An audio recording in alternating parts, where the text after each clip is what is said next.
Hey everyone, hopefully y'all can hear me okay. Hello. Hey Ava, is it Hawk Show? K-Bray, Sharon, Butterfly Kisses. Hey Tia. Okay, hon, you take care of what you gotta take care of, girl. No worries. Hey Greg. Hey Ellie.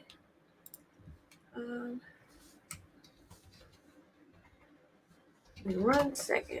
I'm just tweeting out that I'm live. So I can get it out there if people want to come in. Oh man, what past couple days it's been. I'm a little behind, so we're gonna have to catch up. Hey Lexi Bennett. Hope y'all are doing okay. Hey CW. I don't know how to say that. Frisians? Hey Pointer Lover. Hey Kate. Oh really? People are already trying to rent that place? Wow. I wouldn't want to stay there at all. You know what I mean? That would creep me out. That's insane. That's crazy. I can't believe it. My goodness. So there has been a lot of stuff going on. Let me just say first off, I just want to thank y'all. I really appreciate all the messages I've been getting. I really want to be able to cover this. Hey, Teresa Smith. Am I saying the right, Teresa? Cover this as well as I've been without all of your help. I've gotten so many people sending me information, and I really appreciate it. And also, if anyone wants to ever message me, ever need to tell me something, I have a Facebook page that's under the same name, and my inbox is always open there. Plus, I love hearing from all of my subs and getting to know them anyways. So I've met so many wonderful people lately. And I feel like I've met so many Oklahoma locals. I feel like I know. I'm from PA, and man, I feel like I know all the Oklahoma stores and restaurants and streets now. So I just appreciate all your help. And Cypher, I know T is in here. I appreciate them too. If y'all, I'm sure y'all have heard of them already. I know most of you do that I see, but if you haven't, check them out. We've kind of been like covering it together, you know. I'm either over there or they're over here. There's Tia. And they are the best researchers I think I've ever met. So Tia's back there like pulling out yearbooks and stuff. She goes deep. So they're awesome. Sorry, I'm opening my Red Bull. I'm exhausted. I have like a cough that's been bothering me at night, and it woke me up in the middle of the night, and I like couldn't sleep that well. I didn't sleep as well as I want to, so I'm trying to hang in there for another like hour and a half. But yeah, I appreciate y'all so much. And feel free if anyone ever needs to message me or, has something on their mind. You can always message me on there, or my email is yeah. Oh, hey, Nay, I do remember you from Pascal's live. He did such a good job on that live, laying everything out. I love Pascal. He does a really good job. I started watching him. What was that woman's name who was like kidnapped right out of the parking lot while she was waiting for the shuttle to work? He covered that really well, and I started watching him then. It was in Nevada. I don't know if anyone remembers her name, but I don't know why I can't think of it right now. But I've been watching him since then, and I love his coverage. You've met more people from Oklahoma on this case than I have on YouTube in the 2.5 years I've been on YouTube. Yeah, same. Yeah, my email, Thumbthug put it in chat. So you can email me there too. But yeah. Let me think. Just I forget. Make sure you sub to them. I'm over there a lot, and they are covering it as well. They're really good. So yes, check them out. And so I guess we'll start off with this latest stuff about so the marriage certificate. Hey Joey, how do I say it? Joey, Davy, Jolly, LSJ3 Trey. Hey KK. So this is just crazy, but what are the rules here? Just be respectful in chat, I don't know, I guess I have to make some set ground rules. Just use your discretion. Just be respectful in chat. You can curse here and there if you want. I curse sometimes, so I won't get on you for that. Just be respectful to the other subs and stuff like that. That's all I really ask. Don't say anything that sounds rude or anything. But other than that, I don't really have rules. If anything comes to mind, if I see anything, I'll make sure I let y'all know. I will make some rules up for my chat though, for sure. I noticed like when you go in, usually people have that. I haven't even thought of doing that, but so I guess I can play News Nation's video so you guys can see. I'm sure a lot of you. Hey, Elise, am I saying that right? Elise Mullins. All right, let me get the News Nation video, and so you guys can see. This is pretty crazy, but I'm going to explain it first. So, in a nutshell, on Jesse McFadden and Holly's marriage certificate, the witness who was a witness to their marriage, who signed off on it, was a woman named Melissa Smalley, I think it was, like Smalley.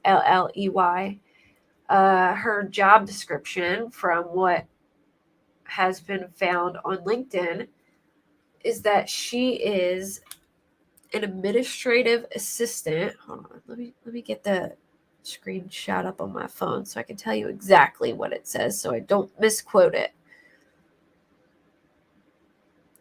She is the administrative assistant at Okmulgee. I'm probably saying that wrong. I feel like by now I should know, but I think that's how I say it. County sheriff. Her job description says she's been in the position for about 11 years and 8 months. And her job description says enter and recall warrants, place holds, protective orders, civil summons, and sex offender registration. So, I'm good. How are you, Joey? So, what's basically, I guess everyone's pretty up in arms because she, I guess, is, the one who puts in the information and the sex offender registry. And here she was, oh yeah, don't ever use all caps. Good job. I'm gonna have to write these down because I'll forget, but that's a good point. And don't spam with emojis like crazy. You can do some, but don't spam with emojis because it'll just like probably hold your comment. Okay, that's correct. All right, I did say it right. It's 9:10 p.m. here, Joey. So everyone is pretty like, oh my gosh, because she is in charge of the sex offender registration, and here she was signing off as a witness on their marriage certificate. And to make things even crazier is Jesse was supposed to get home compliance checks. Only one home compliance check was done, and it was done by, I guess, an officer. He would be by the name of Crafton Smalley, and Crafton happens to be Melissa's son. So, there's a lot of like crazy parallels here. It's really just, what are the odds? But it is a small town. I just want to like say this, and I just think it's important to bring this up. I know it sounds crazy, and it's like, oh my gosh, she's in charge of the registration, and here she's signing off for this sex offender to marry this woman with kids. But for what it seems like, it was perfectly legal for them to do. So I don't know that there was anything that she could do. And I'm guessing that they got married maybe at the courthouse, and maybe she was there, and they just, how sometimes when you go get married at a courthouse, they'll just take someone that's there working as a witness. I'm guessing that's what happened.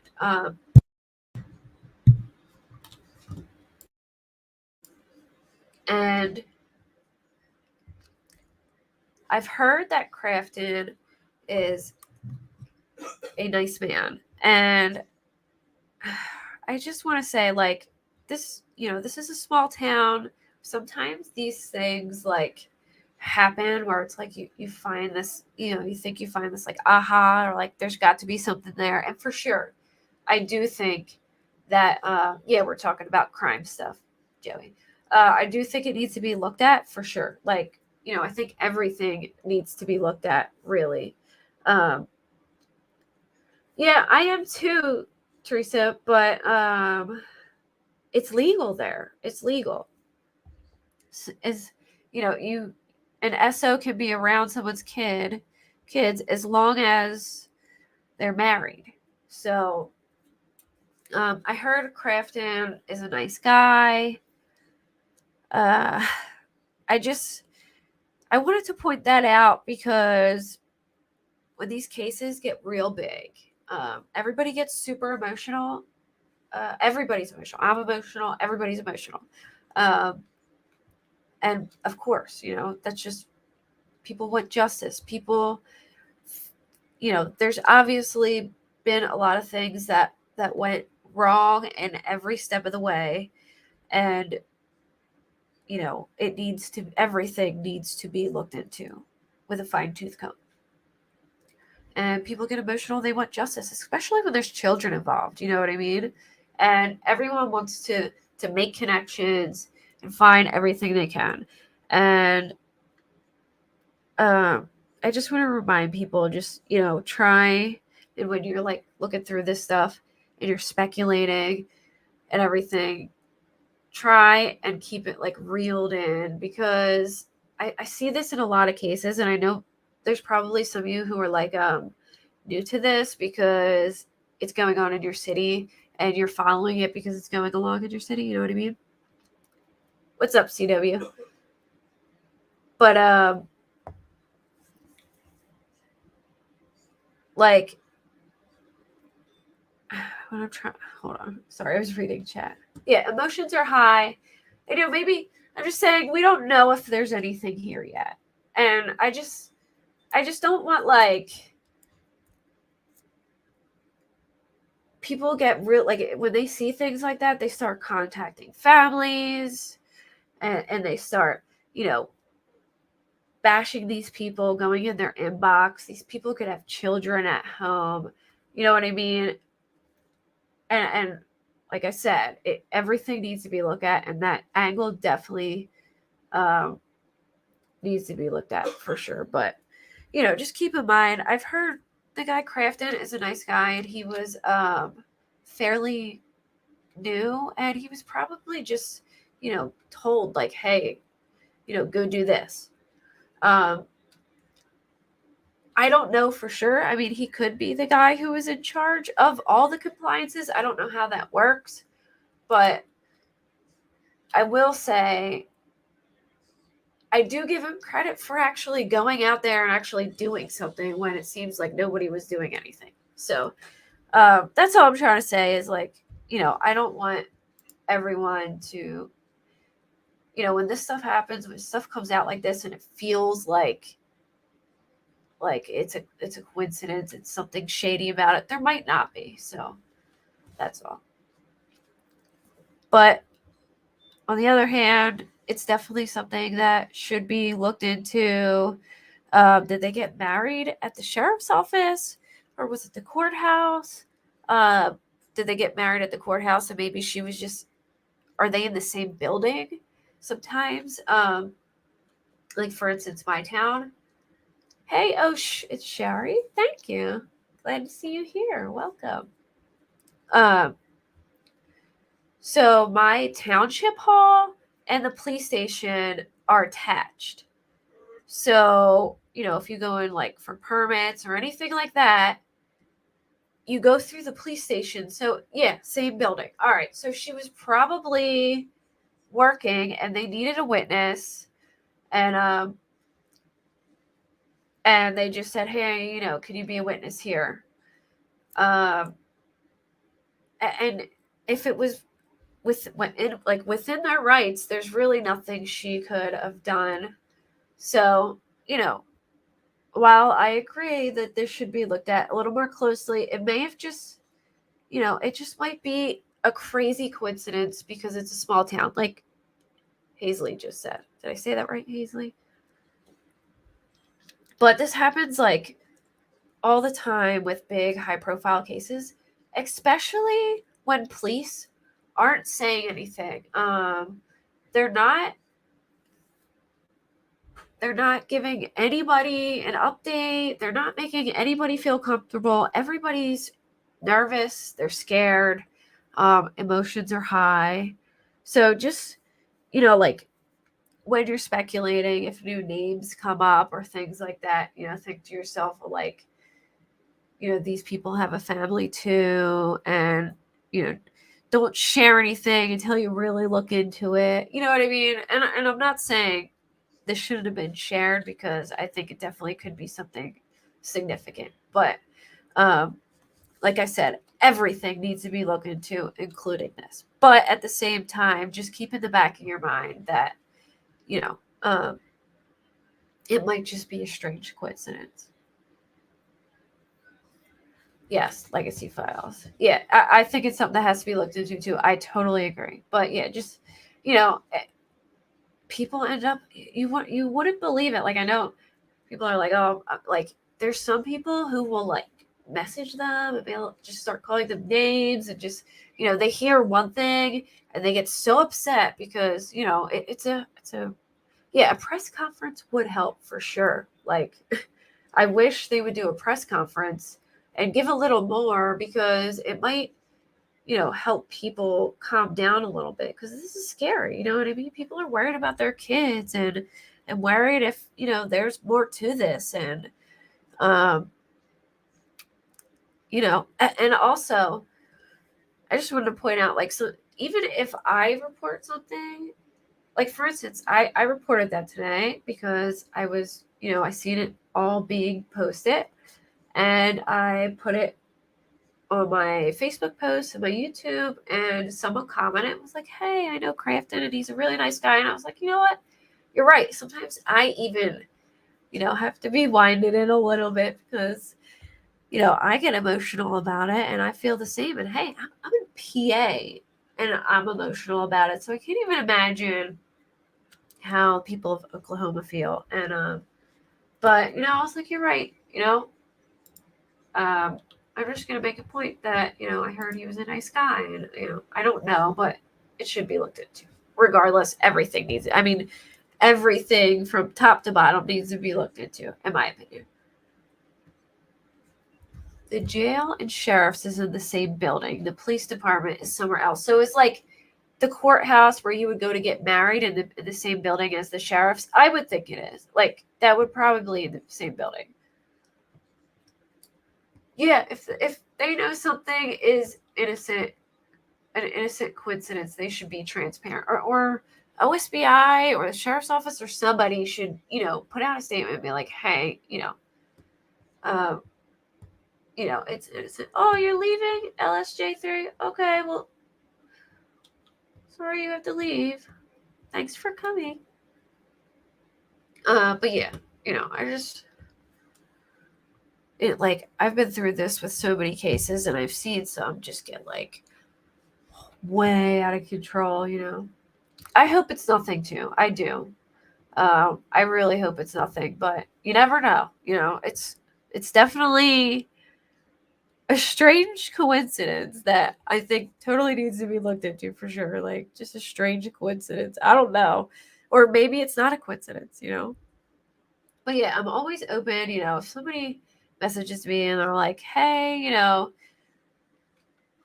this doesn't seem right, or I know that person, it's not like that. I'm always open to hear that. I like to hear what people say. So, and then, oh, I just went, courthouse is a different building. Oh, okay.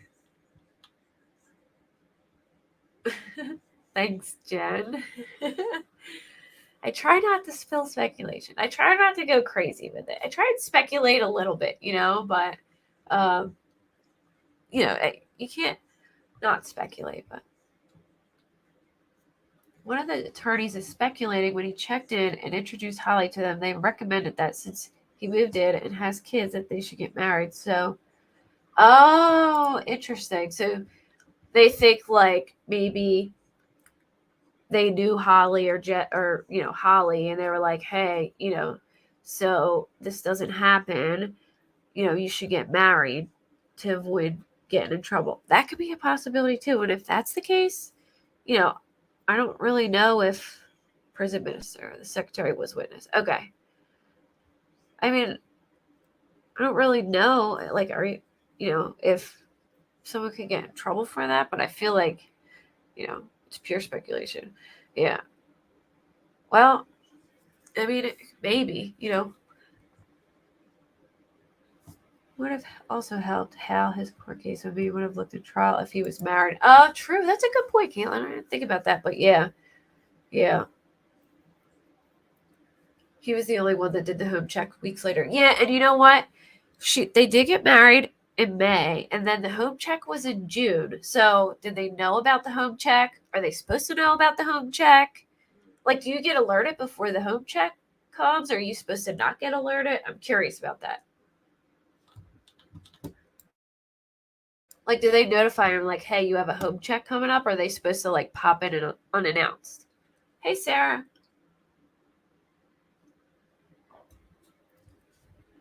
Or someone's the only one that did. Oh, on the news in Oklahoma. Okay. But yeah, like, for instance, sometimes I'll go through, like, web sleuths forums and Facebook and see, what I can pick out and start looking into stuff. And man, some of y'all in those groups, y'all are on it, I know when Pearl does a home check on me, they tell me, okay, so they might have known and, tried to prepare for it. You know what I mean? And maybe that's why they got married in May before the home check. But so I was in Web Sleuths looking around, and let me tell y'all, I went through a lot of those missing kids in the area just because I just wanted to see if I could find a connection somehow. Like, I wanted to know, like, how each of them went missing and, whatever. It was really hard to find a lot of information about a lot of them. Like, some of them I could, and then some I found weren't even missing or were purposely missing. Well, this girl, they posted in Web Sleuths that Jesse had liked one of these missing girls' photos. And then his account was taken down, so it was deleted. So I was like, oh, wow, this is big. So I went to go look and see if she was still missing, and she's not missing, and she has no idea who he even was. But I made sure to message her and was like, hey, you might want to go on like Reddit and Web Sleuths and just be like, hey, I'm not missing. Because that stuff, it grows. It's better to nip it in the butt in the beginning. But I was like, you'd be surprised to find that a lot of those missing kids, some of them aren't missing or you can't find anything. I did do a show on UFOs before, Risk. It turned into like a big, crazy argument, though. Holly was scheduled to testify. Does anyone know what she was going to say? Has the attorney representing McFadden said anything? I have no idea what she was going to say, honestly. And I don't know. That's a good question. I haven't looked into the attorney, if the attorney has said anything. Oh, thank you, Tia. You a baddie too, girl. Thank you so much.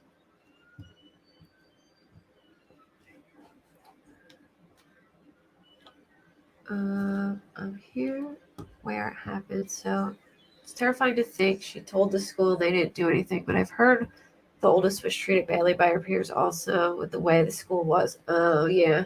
That's sad. No idea. Caitlin said, I have no idea what she would have testified about considering I've never spoken to her and we had no kind of interaction. Probably would have been an attest to his good behavior and that he's changed. Yeah, probably. I mean, that's, she's probably going to try and say, he's a good guy now. He's a stepdad to my kids, whatever. But that would be my guess too, what, she would say. And so yeah, I'm going to play. Oh, and you know what? Before I play that too, I even struggled like with the decision to say anything about the landlord, Ray. Like, I was really like, I didn't want to put anything out there because I didn't want anyone like me to make people think that he's involved if he has nothing to do with it or whatnot. But then I had seen some information. Now, I have no idea if he's involved or whatever, but I was given some information that I felt like was very important to let people know, especially if, you're local to there. And I just want to add that I've seen now another post of an anonymous person in one of the groups, the Henryetta, like the case discussion group, saying that when she was in middle school, that she had gone to his store to get something and he was very inappropriate to her several times to the point where, she felt so uncomfortable that she didn't go back. So, yeah, I don't feel bad about putting that stuff out now. But, I haven't really found out anything, significant on that end, but I did think it was important to, get that out there. I'm 30 minutes from there. Jesse's parents live in my same town. Oh, okay. You're about 10 and a half hours away from there. Shoot, I don't know how far. Hey, Parker. Long time no see, girl. 10 to 10 and a half hours. I'm probably many, many, many hours because I'm all the way in PA. I definitely don't fully back her innocence, but I know what kind of man he was. A mastermind manipulator. he knew how to talk people into things. Oh, I believe it. I agree. I don't. I think there's a possibility she could have knew some stuff, but maybe not everything. And I'm sure I know that he hid stuff from her, like he was cheating with a girl on a sugar daddy site. Well, I mean, I guess the person could have made this up, but they sent all their snap conversations and everything with them, so I'm pretty sure he was. And I saw that people did some like tracing of his usernames, and he was definitely like subscribed to one of those sugar daddy thing. I don't know, like a friend finder thing, but it wasn't called that. I forget what it was called. No, I don't have any info about the storage building other than I know for a fact that it's been given to OSBI. I still, I mean, at this point, until everything's kind of like up in the air until law enforcement confirms it. I don't know if they found anything on the property, but again, I do still find it strange that the medical examiner was called there because they don't usually call the medical examiner unless there is something. And I have to find somebody who I know somebody was going to ask for me. Was it UCW? I was talking to somebody last night. Oh my gosh, I can't even remember about talking to someone who does like medical or who knows about medical examiners because we were curious if they had found like animal bones or something, or they found bones in general, would they send a medical examiner or would they send like somebody. Hey Amanda, okay. Thanks for coming and listening for now.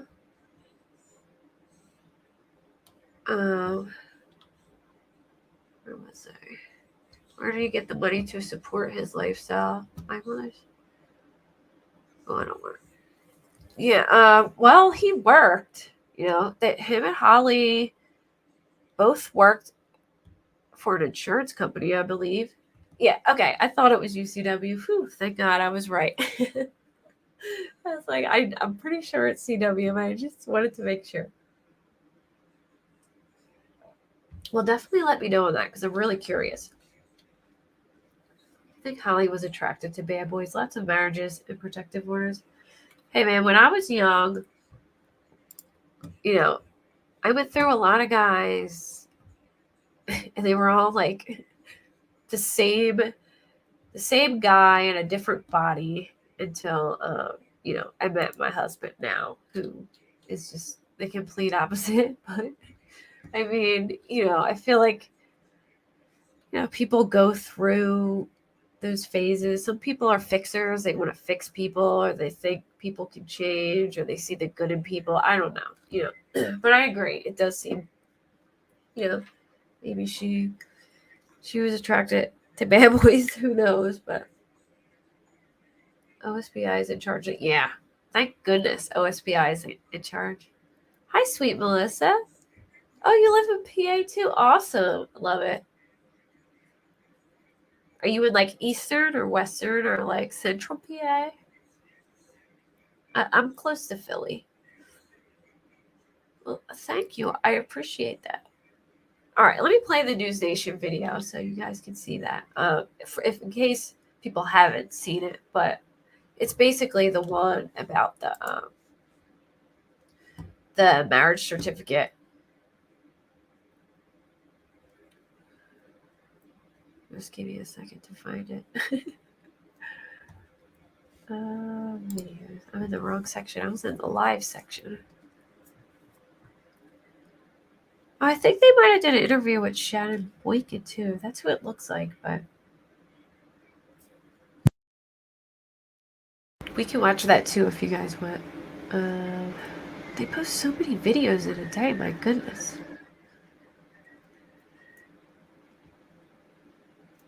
Oh, and you know what? Let me just say, I saw Caitlin's here. She has a lawyer, Brett. It's okay if I can say this, Caitlin, right? I mean, it's on Twitter now, and he is writing the DA and demanding an investigation. So I'm really excited about that. And hell yeah, it needs to be done. And I'm glad you pushed forward with this because we need it. Well, you know, y'all need it, but I feel like I'm part of. I feel like I could come move to Oklahoma now because I. But hold on, let me look it up real quick. I'll show it real quick. Oh, hopefully we'll get some headway with this between Brett and Justin's lawyer, who I think is doing a great job too, and Aaron Christie and Kaylee Olivia's, putting pressure, to keep it in the spotlight. You know what I mean? All right, I'm going to show this first. I'm going to show the tweets first because, yes, the community needs it. Everybody needs it.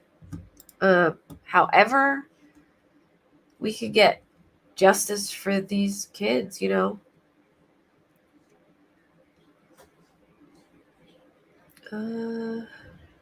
Okay, this was yesterday. You announced it yesterday, right? Okay, here we go.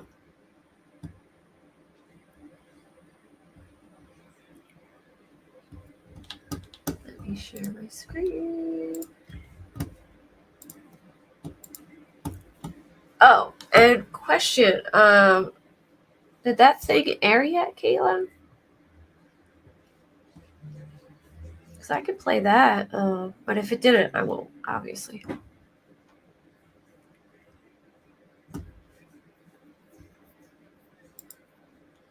Which one? I think it's this one. All right. I suspect after this interview I just did airs, where I tell Jesse McFadden's child sex crime victim story about how the Muskogee, am I saying that right? Muskogee? Yeah, I do too. Not now, Nana. I do too. I was looking at his court records, and I got a lot of questions about a lot of things, but I was looking at his court records, and the case got dismissed. What was the reasoning? But something about jurisdiction. Lack of jurisdiction, which lack of jurisdiction means like they wrote an indictment up and didn't include the charges, or something like where it was so messed up that they messed up somewhere along the line, put it that way. He was found incompetent. Okay, so then maybe would that be considered lack of jurisdiction then?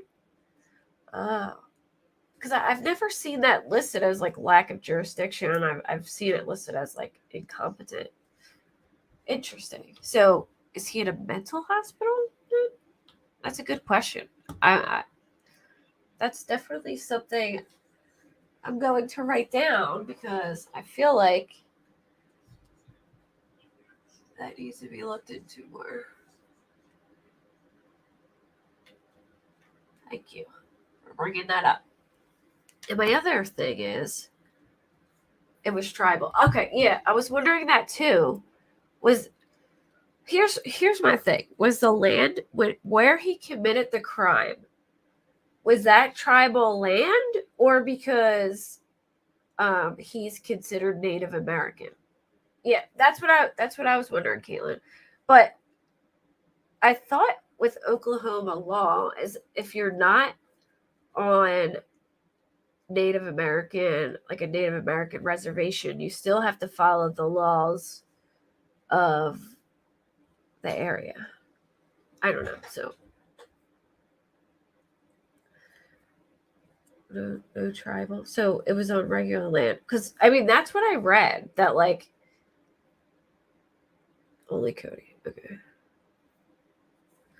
Yeah, like, I read that if the crime was committed off a reservation or off tribal land, that even if you're Native American, you still have to follow the laws of, the county or the city. But I don't know. Yes, they do have different fathers. They do. Honestly, if you have any questions, Elise, about Cody or Jesse, Caitlin is like a treasure trove of information. She knows everything, which I appreciate because it helps, knowing the background and things like that to, kind of understand today. Yeah, they have different. It means that the case was presented to the incorrect court. State of Oklahoma could not try the case because he's native. They have no jurisdiction over him. Ah, okay.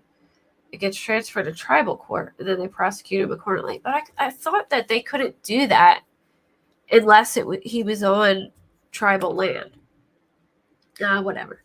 And thank you, Nay. Sorry, or Nay.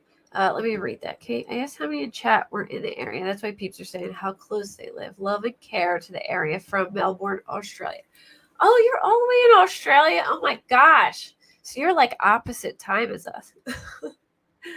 Thank you so much. I appreciate you. I'm sorry. I was in the middle of saying my piece when you super chat it, and then I had to go back and thank you for it. But I really appreciate that so much. You have no idea. I appreciate you so much. I have a bad feeling that Cody is free. Well, he might. That's what I'm saying. Like it even if he was found incompetent, it was dismissed. So no, there is a GERT law for natives. Only tribal police can arrest them. Oh, interesting. Because I read something else. Well, I'm confused now. Oh, and you know what? Let me just say something, Nay, before I forget. My son wants to go to Australia so bad. We love bearded dragons, and he's like, I need to go to Australia because they have all my favorite lizards there. He loves bearded dragons, and he loves frilled dragons. I don't know if you guys have around where you are, but he just absolutely loves them. And I never hear the end of it. So one day I'm going to have to take him out there. You lived in Henryetta for 20 years before moving. Oh, wow. Well, do you feel glad that you got out of there? He never stood trial. Yeah, it didn't look like he was. It was dismissed for lack of jurisdiction or whatever. So I don't think I would think that he's out, but I'm not sure. Like, unless they can like hold him in a mental institution, I don't know. But yeah, I was reading that and I was like, huh. And here's another thing that I found really interesting now that we're on that subject. I know, I'm sorry guys, I keep flipping like back and forth from topic to topic, but once things like pop in my head, I don't want to forget about them. So hold on one second, because this I thought was really interesting. So I'm a little confused, and I'll tell you why. So Jesse got that home compliance check, right? And what I think is a little weird about that is I read an article. All right, so, well, actually, LFT from Decipher sent me this article, and a little snippet of an article, and it's really interesting. It says, a spokesperson with Henryetta Police Department told The Independent that McFadden's address was located in an unincorporated part of Okmulgee County, where his registration was up to date, and deferred to Okmulgee Police Department. Due to his home address, Henryetta Police Department would have no records kept of his registration, police said in a statement. So I don't know if that's in relation to like him not being on that, what was it, the locals? He wasn't on that one sex offender thing. And I'm wondering if, does that have to do with him being in an unincorporated part of Okmulgee, or are they referring to the compliance checks? Like, did they not do the compliance checks because he's in an unincorporated part of Okmulgee, but they did that one? So I'm like, if they did that one compliance check, how do they not have his registration and his records? So if you don't know what an unincorporated part means, I'm looking up. I read it yesterday, but I'm just looking up the definition again so I can give it to you word for word. But it is an unincorporated area is a region of land that generally refers to not being governed by a local municipal corporation. Similarly, an unincorporated community is a settlement that is not governed by its own local municipal corporation, but rather is administered as a part of a larger administrative divisions such as a township, parish, borough, county, city, canton, state, province, or country. So what does it mean if you live in an unincorporated area? If you don't live within the limits of a city, town, or other governed community, you may live in an unincorporated area. Unincorporated towns or cities are not part of or legally included under the laws of the state that they are located in. As such, they are sometimes called census designated places and may not have elected officials such as a mayor, a city council, or a city controller. And they usually fewer regulations. The number one benefit to unincorporated areas is that far fewer regulations apply to your property. This doesn't mean that complete lawlessness applies. You still have to pay attention to local zoning laws to ensure your land is being used for proper purposes, but you may be able to do more with your property without as much oversight while paying less in taxes. And I guess you follow the rules of like the laws of like the county or, whatever. It's not reservation land, I don't think. It's like it's just considered unincorporated land. I'm pretty sure it's not reservation land. Like, so I don't know like what that was in response to. Like, I don't know if they were saying like they didn't do the home checks because of it or they didn't register him because of it. But I feel like if they did that 90-day compliance home check, they should have had his information. So I don't know. That's another thing I have questions for is like, is that just some excuse they're trying to say so that, they can get away with not doing their job, I don't know. Not reservation. Okay. I was pretty sure of that. I just, yeah, it's just in the county, not in city limits. But like, for instance, I live near Philadelphia and I'm out of Philadelphia city limits, but each of like our towns are like considered like have their own cities with their own mayor. So I don't know. It is a little confusing to me because we don't really like have that around here, but I never knew that until yesterday. Yeah, they only did one check, so that was just crazy to me. Yeah, I don't think I'm like pretty positive that he's not, right, Caitlin? He's not native, right? Okay. Okay, butterfly kisses. Don't worry. I'm like 98% sure he's not native. Cody is, but not him. Okay, so back to Brett.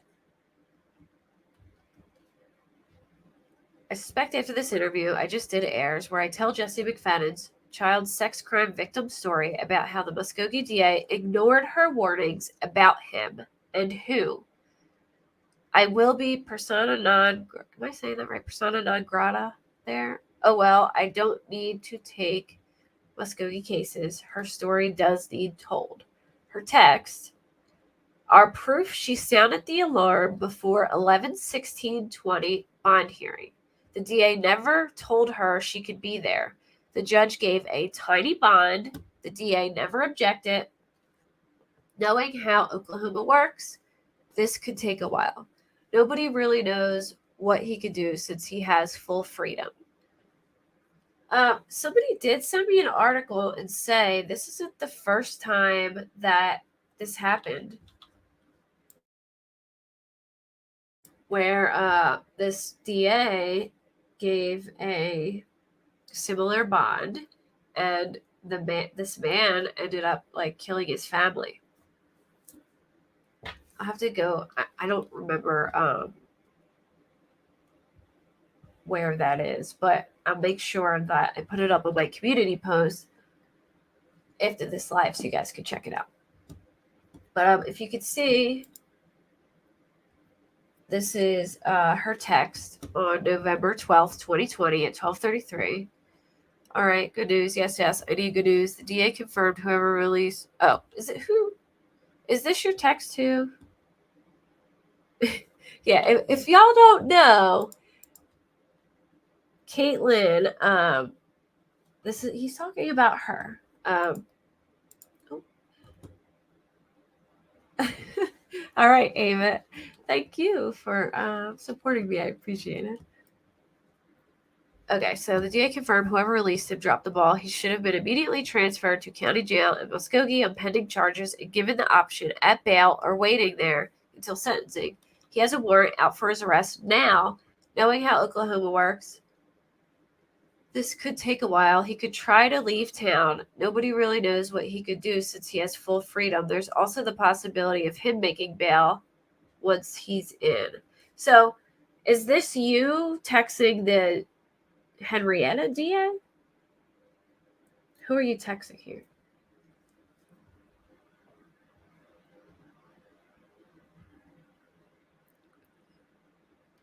And then he says, she worked her tail off. She did all of these state officials' jobs they abandoned. She is a hero for trying so hard. I am proud of her. She can sleep at night knowing she did all she could to protect the public from a mass murder. Had they even tried a little, no mass murder. Who were you texting, Caitlin? Just so I can be clear with that. Oh, so the Muskogee DA, right? Is that who you're texting? Okay. That's what looks like what it says. I truly believe the state of Oklahoma courts got 6 people, including 5 kids, killed. The officials involved with this botch case repeatedly state we dropped the ball, which is not an acceptable answer. That dismisses complicity in a nothing we can do now but move on fashion. Okay, the backstory is not given. I'm texting my boyfriend. When Jesse was released in 2020, they did not take him to jail for the sex crime charges pending regarding me. They just let him go. And you had to call the DA and make them put a warrant out for his arrest. Okay. So they didn't even know. So I guess the sex crimes would be in Muskogee because that's where the prison was. And that's why he should have went straight there for. Then I had to call McAllister Police Department and give them his address so he could be arrested. And they didn't arrest him, I'm guessing, right? Or that. Oh, then at that point he was really. Okay, so they did arrest him.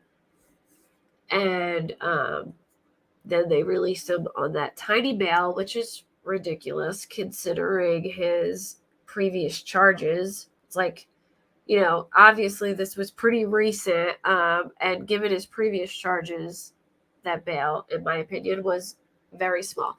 And Kayla, do you know who paid his bail? Because I know I was watching Pascal last night, actually, and he was talking about, he wonders who paid the bail, and he's like, I wonder if it was Holly, but I was like, I think it's probably LaDonna, knowing her. He should have been taken from DOC to county jail, not set free. Gotcha. But it said they let him walk out a free man.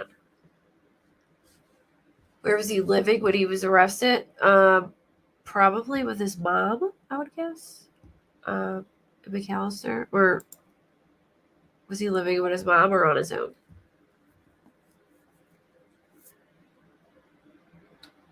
Yeah, she did. Teresa. She was one of his victims. His mother paid bail. I thought so. Let me just put that on. Yeah, I was like 98% sure without knowing. I'm like, I would bet money on it. That is LaDonna. um, um, she has a husband. I don't think he's either of their dads. I don't know much about him. I go to the Muskogee VA. In my opinion, the police in the area are horrible. I had a PFA, which never got served because the man was native. I had to move. Oh my gosh. I'm sorry. Doing my time. Yeah, it's, that's terrible. He lived in a trailer on his mom's land. Okay. Yeah. Like, y'all wouldn't believe the things his mama would do for him. I'm not even like, I'm not going to put any of it out there publicly, but I will say I've seen some stuff, and she is like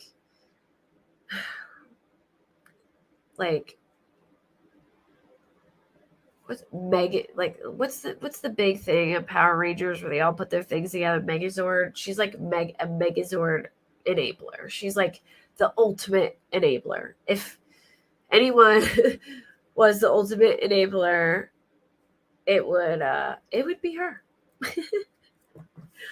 Like, I mean, you would be mind blown if you saw some of the stuff I saw. Just absolutely mind blown. Like, it's just unbelievable. Hey, Burn to Proof, how are you? Hope you're having a good day too. I gotta catch your live about those. I shared their information, but those two missing girls from the same area. I was like, what? Like, looking at that stuff today, and I hope that they find them. Burden of Proof has a really good channel, guys. Check her out.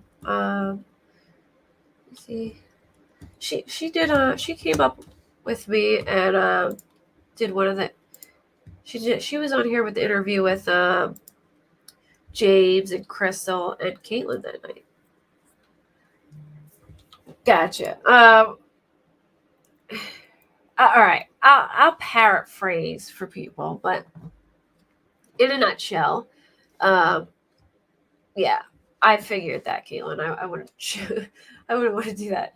I would put money. One of them was ASO who liked little boys. Well, Jesse, I don't think had a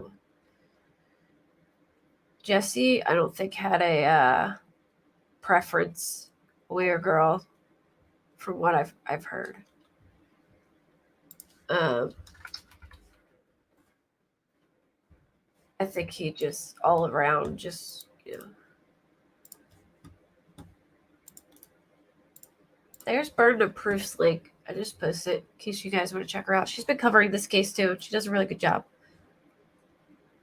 So, all right, in a nutshell, I'll paraphrase it for you. But LaDonna was kind of like Jesse's mouthpiece while he was in jail and assisting him in trying to like manipulate Caitlin, really.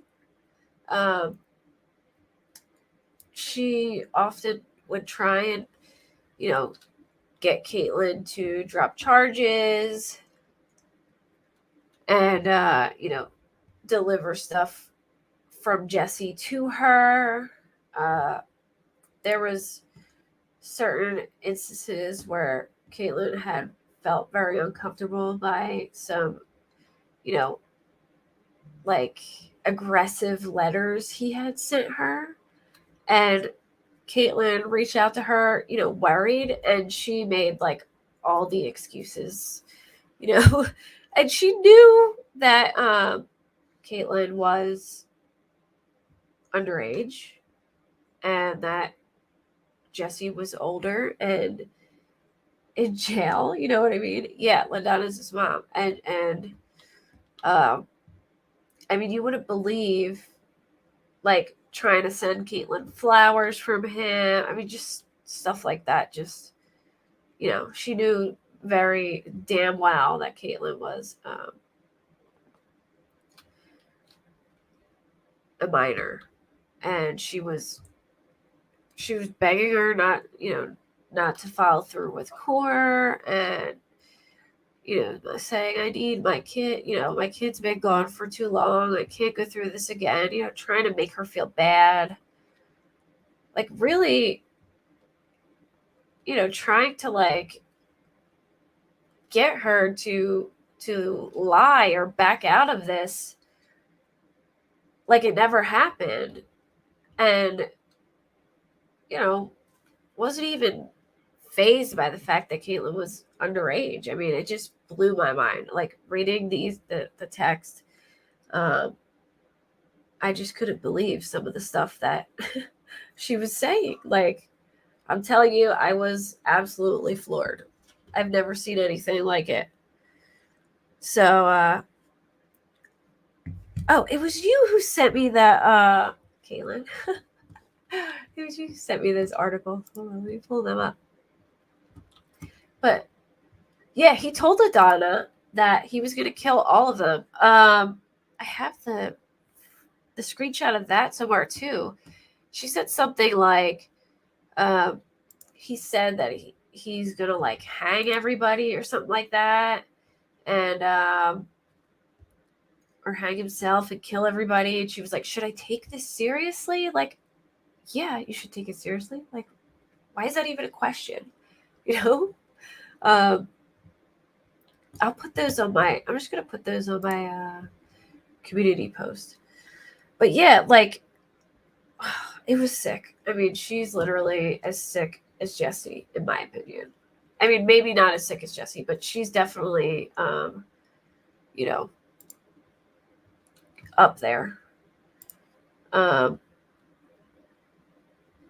It was crazy. And poor Caitlin, she was like a minor, and she was like, I would be scared too. You know what I mean? If she was getting threatening letters from Jesse. I mean, this man was sending her or posting. So I guess he had like a phone in jail, and the guards will bring the phones in, and then the prisoners will get money from their families. And I'm pretty sure phones cost a pretty penny. Like they charge sometimes thousands for them, and he got a phone in jail, and he would post on. Yeah, she didn't report anything. Her last name is McFadden, I think. But what was I saying? Oh my gosh, I lost my train of thought. Oh, he would. All right, so he had a phone in jail, and he had this secret Facebook page under the name of, like, I think it was Jason Smith, and he would post on there, and he would like tag Caitlin and post her location, and he would send people to her work to scare her and tell her, if you have any guys over, or I see you with any guys, I'm gonna send someone to like hurt them. You know what I mean? And she was like legit terrified, and she even reached out to LaDonna and was like, hey, like, this is making me uncomfortable. And she's like, oh my gosh, like I'll talk to him, but like, made excuses for him. It was horrible, and he was horrible, both of them. So okay, I'll have to ask her if I could share that. I don't think she'll care, but it was kind of by accident. But yeah, she was imagine being in a situation you don't want to just be like F you because this guy's sending people to your work and your job. You're like, you feel like you have to like kind of cater to him a bit to get him to leave you alone. I don't know if anyone's been in that situation, but I know exactly how that feels. Like, you got a crazy ex and you're afraid that if you just leave, they're going to flip out. So you kind of like have to, like, I feel like they were trying to like put her in that situation, and she did, yeah, that's her. Yeah. Yeah. Yes, Pepper. But I just felt so bad for her, reading the stuff that she sent me, because you could just see they were both really trying to manipulate her. Well, Jesse was through LaDonna, and LaDonna was, you know, doing it for him, and it was just okay. Karina, thanks for coming. Hope to see you soon again. Hugs. Sending you a virtual hug too. Um, but yeah, I was just heartbroken for her because, like, I've been through a similar situation, and like all I could think about was like, oh my gosh, um, I remember having to do like, not knowing what to do in that situation. But yeah, I'll ask her. Hold on. I don't think she. I don't know if she'll.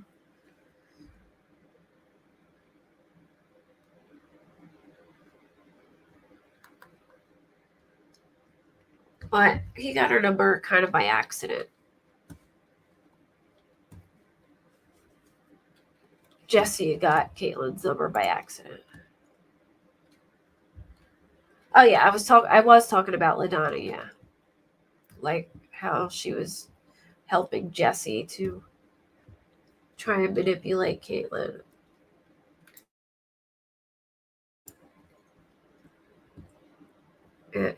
It's heartbreaking how scary it is to live through. Sometimes keeping the peace is the only way to stay alive. Yeah. I mean, eventually, you know, she was just able to just like,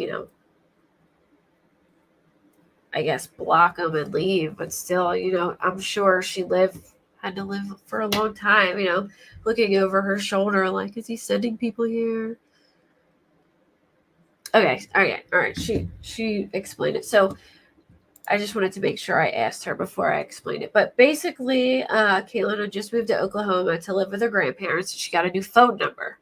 And the new phone number was another person's phone number before that. I suppose Jesse, um, he was friends with them, and he was trying to get a hold of them and kept texting her phone. And then I guess just like struck up a conversation with her, and that's how it came about.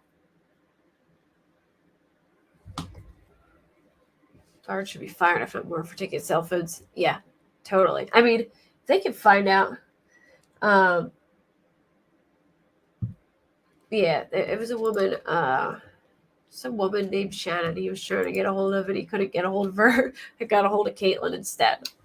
So it was by accident. Like, what are the odds that just falls into your lap and it ends up being like, you know, a shitty person? Uh, Here, I'm gonna show. Oh, this is only 7 seconds long. I'm Jesse McFadden's victims turn to him for help after. Okay, so it's Brett Chapman said, I truly believe the state of Oklahoma's courts got 6 people, including 5 kids, killed. The officials involved with this botched case repeatedly state we dropped the ball, which is not an acceptable answer. That dismisses complicity and nothing we can do now but move on fashion. These victims were not balls to be dropped and picked up. They were lives in need of protection back in 2017 and 2020 when all the critical errors that led to their execution in 2023 occurred. Why did it happen? Who failed to do their jobs? What now? Those are the answers that victims want. We just dropped the ball, chalks it up to a series of rare, unexplainable blunders. Now, this is quite systemic in Oklahoma. It needs to be addressed and fixed. Public accountability. Okay, you sent me the link to the interview. Okay, cool. Yeah, I'll play it. But yeah, it's just. And you know what? Really, if it's not a law to notify victims, it needs to be like they need to change that and make sure that victims are notified, because this is just, it's unreal to me that Caitlyn and Crystal, both of them, weren't notified at all when he got out. And clearly, the fact that he even went out of his way to contact Caitlyn again, and blame it on her, clearly he could have easily just looked them up and tried to seek them out like he even did there. And it's just terrifying. Like, if they're not required by law to do that, I mean, it should just be a courtesy, but if they're not required by law to do that, it is law. Okay, so victims' rights law. So it doesn't change by state, right?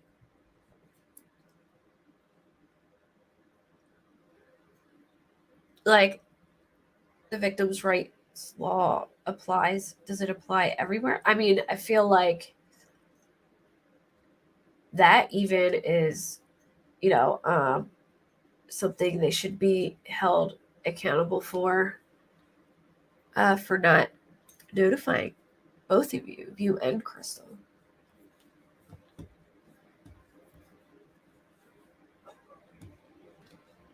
The state of Oklahoma is responsible for all of this, and it's awful. You know what? I'm curious if, if Cody is out, do they notify his victim? Like, that had to be traumatizing too. It's just, you know what I mean? It's insane. And I'll just say, I'm just really glad that both of Jesse's living victims, are very outspoken people who care so much about, making sure this doesn't happen to other people. Like, I really admire Crystal and Caitlyn in all of this. Thank you, Grandma Sherry. Well, welcome back. Thank you so much. The whole thing is sketchy. They only checked up on him one time, and the cop was the son of this sheriff's secretary. Shady. Yeah, Pepper, I was just saying, so I do agree that that's very strange, for sure. Like, that's weird. It's coincidental. And I think it all needs to be looked into. But they're also, it could just be like one of those crazy coincidences that she just happened to be at the courthouse and they asked her to be a witness. And because, I mean, legally they were allowed to get married. And he, it could have just really been a coincidence, but we don't know if it was or not. But I definitely think, regardless, it is really unbelievable, but it definitely needs to be looked into, because, maybe did someone advise them to get married? So, and is it okay to advise someone to do that? I don't know,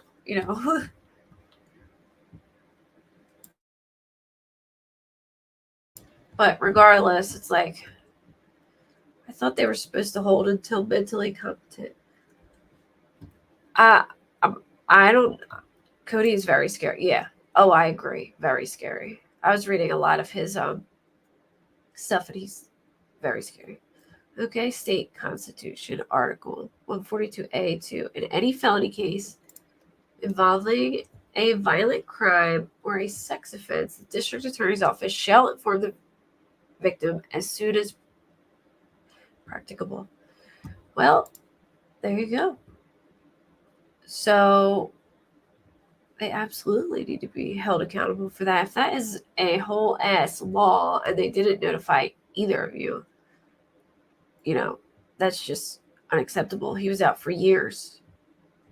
I mean, I don't know if they could be like, oh, it says as soon as possible, but I mean, 3 years seems like a pretty long time to know this man's out and not inform someone. For sure. All right, hold on. Let me change my.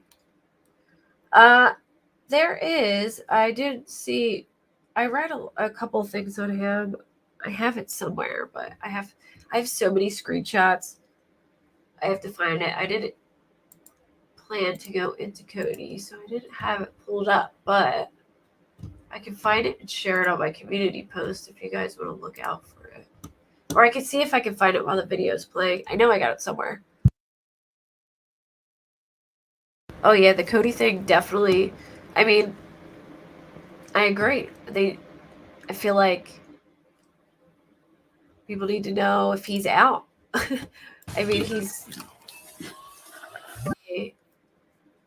very violent and it's scary.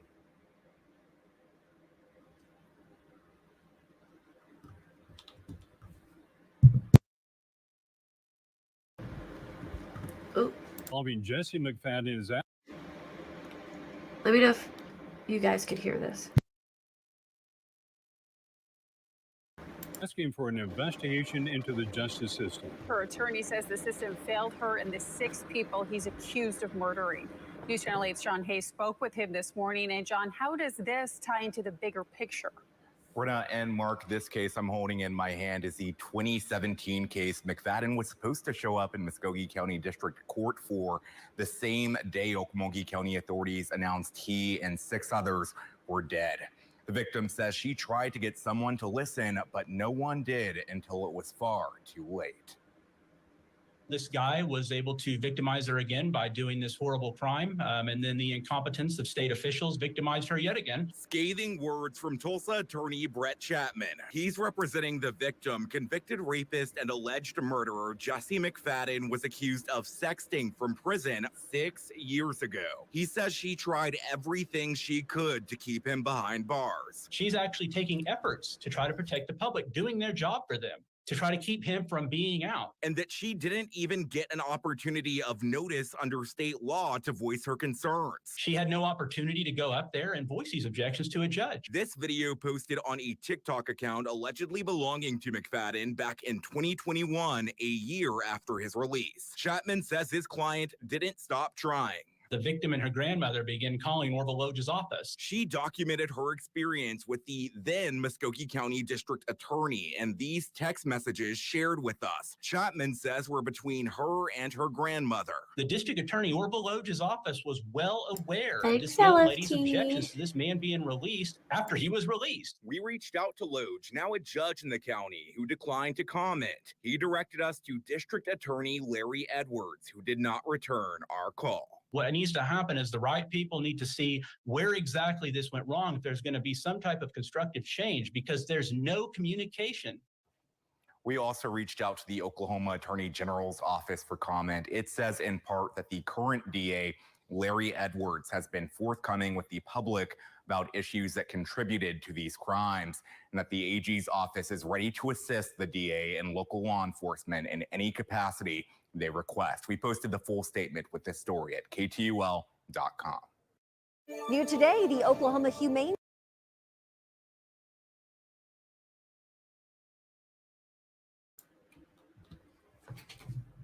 LFT is also from Decipher. I know most of you probably know Decipher, but if you don't, check them out. They are like fabulous researchers, and we kind of like cover this together. You know, we like bounce off each other. We do Zoom calls all the time, bouncing our ideas off each other. I'm usually over there if I'm not here, vice versa. And LFT is the spreadsheet master. She makes some really good spreadsheets with information. But they find all the good stuff for sure. Has everyone seen the? Does anyone want to see the thing about the marriage certificate? Has anyone not seen that? I can play it. Might as well play it just in case. So this is like the latest, which, is definitely, it's so strange. Like that a mother and son both end up kind of being, you know, I love an Excel spreadsheet too. I just love them, especially in true crime. But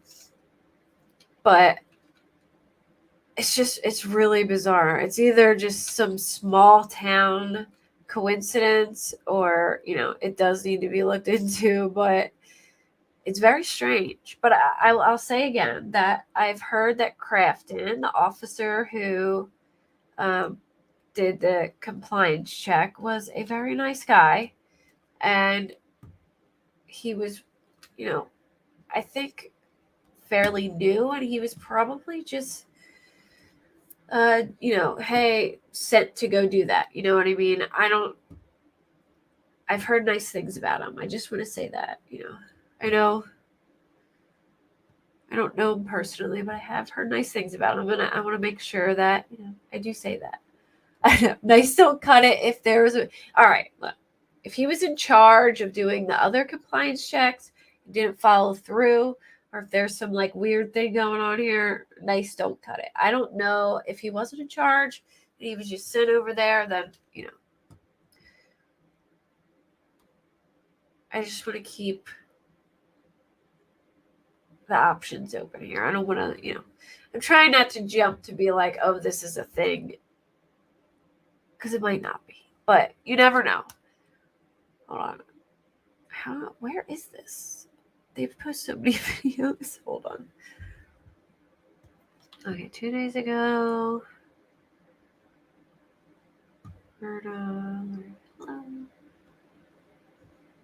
So,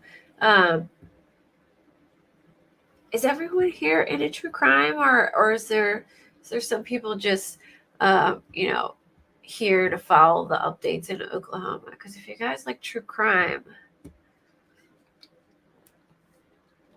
I definitely, I'm gonna do a show about like go over the Lori Vallow stuff. I want to talk about the recent Barry Morphew stuff too. The Morphew case is like my jam. Okay, here we go.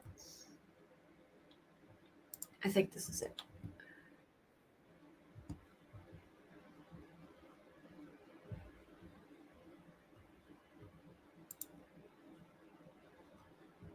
No coincidences. He lives with his mom. Witness for a wedding.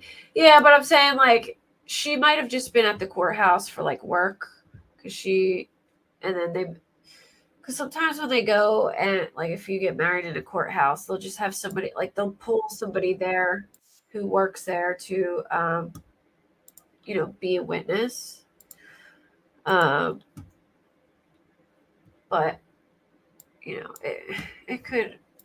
there could be something to it. It's definitely strange. I'll say that. It's strange that this all kind of comes together.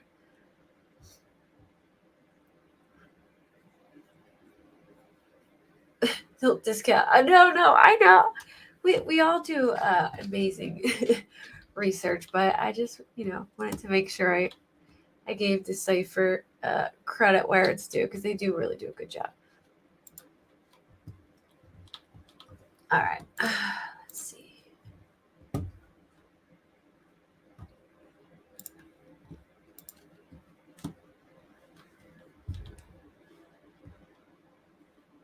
Right. Prison minister, secretary, all within. Yeah, it was all close together. You're right. It was.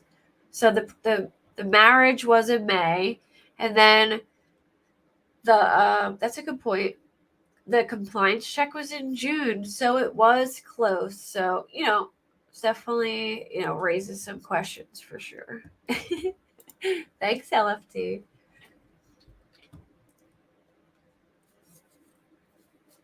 Probably just following orders. Oh, what did I miss that pepper? One of the victim's family attorneys said he's hired a private investigator, and she is former FBI investigator with tons of experience. Google Martha Justice. Oh, cool. Yeah, we'll check her out. Cool. Oh, I definitely need a assistant research position, Laura. You're hired. You're hired on the spot. We don't even need to do an interview. I know you're well qualified, girlfriend.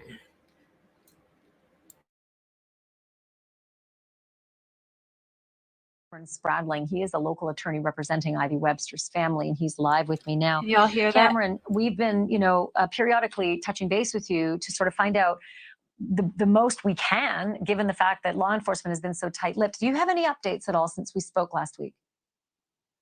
Yeah, this was so bizarre that this came about. It was kind of like a rumor that we would track down. I have. And real quick, that is a good point too, Caitlin. It's probably likely he got in that position because his mom worked for the sheriff's office for 11 years, and he just kind of like followed suit. A lot of people going to. I found you through this crime, but I am also. Oh, okay. I didn't know that. Small towns are more corrupt than yeah. The attorney representing Ivy's family made a statement about this wedding situation. Yeah, this is him. I like this guy. I like Cameron. Oh, he's the one who hired Miss Justice. I like him. He's very. He specializes in like things like this. I like him.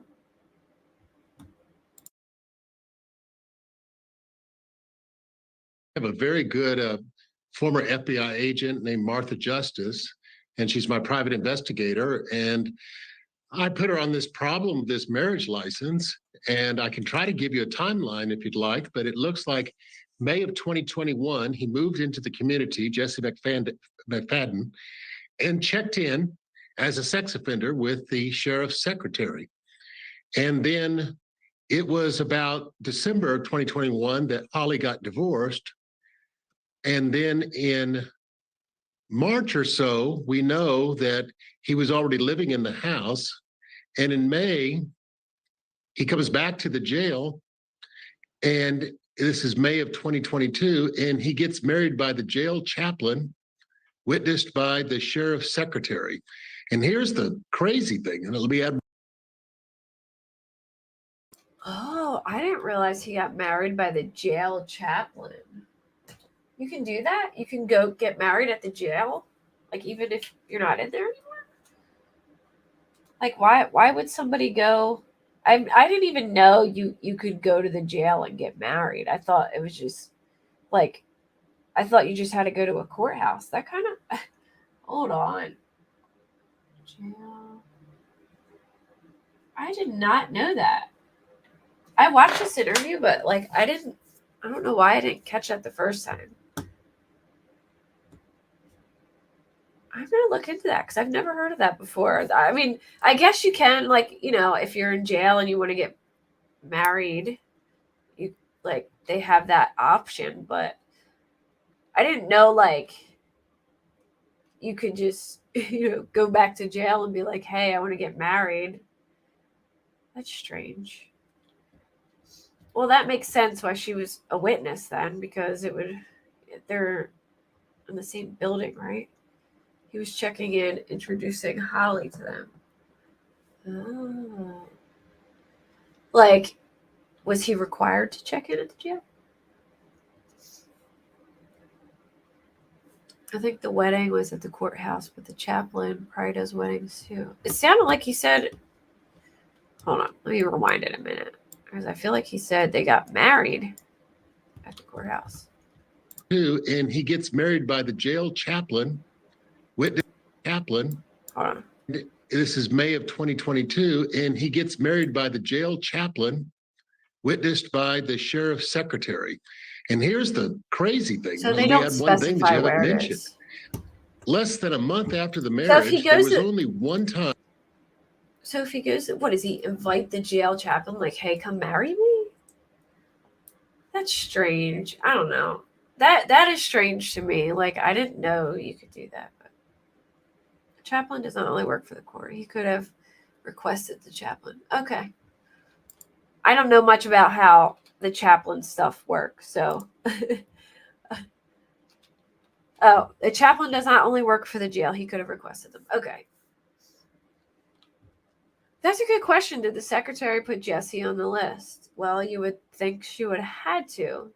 I mean, she could have just, all right, to play devil's advocate here, she could have just been sitting at her desk and they're like, hey, we're marrying this person and we need a witness. You're here, sign the paper, blah, blah, blah. Like, you basically just need someone there to sign. I don't know if, I guess I can't put on her to, remember every name she puts in the system. I'm sure she sees lots of names all day because she is the administrative assistant, but to play devil's advocate, she just could have been there and used as a witness. Jail chaplain might be the only minister JM ever met, so he asked him to do it. Yeah, that's a good point, Pepper. Yeah. The courthouse usually is where the jail is. All right. He checks in a couple weeks before. He thinks they recommended the marriage. Yeah, they could have. So here's my question. If they recommended the marriage, I mean, can there be some legal repercussions for that if they recommended it, is my question. So, like, if they said, hey, you should do this before the home checks, like, hey, you have a home check next month, you should probably get married beforehand because she has kids. Could they get in trouble for recommending that, is my question. I feel like that's something else I need to write down to look into.